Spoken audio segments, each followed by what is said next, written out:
Hello friend, good morning.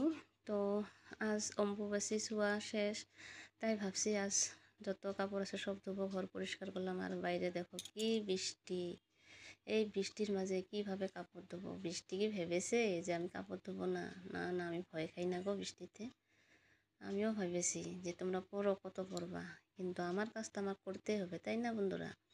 তো এইদিকে দেখো বৃষ্টি পড়তে থাকুক, আমি এদিকে ঘর পরিষ্কার করতেছি। তো এইদিকে আমি ফ্রিজটা সাফ করে নিলাম, একদম পুরো ঝকঝকে চকচকে করে নিলাম।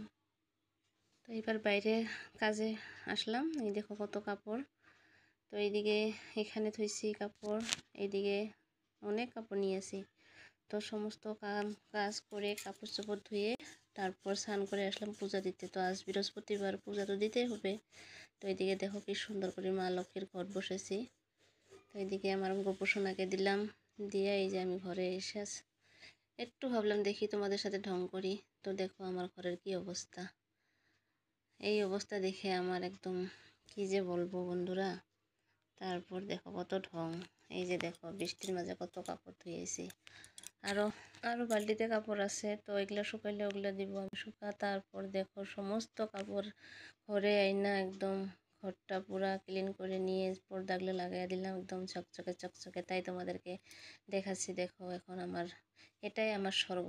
হ্যাঁ জানি এর থেকে তোমাদের ঘর আরও ভালো, কিন্তু এটা আমাদের স্বর্গ।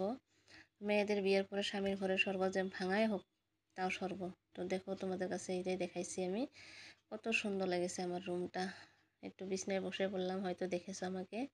তো কেমন লাগছে কমেন্ট করে জানাবা। তো যদি ভালো লাগে ভিডিওটা লাইক কমেন্ট শেয়ার করবা। তো আজ আমার মনটা ভীষণ খুশি। ঘরটা ঝাড় দিছি, একদম পুরো পরিষ্কার ক্লিন করে নিয়েছি। এদিকে দেখো সমস্ত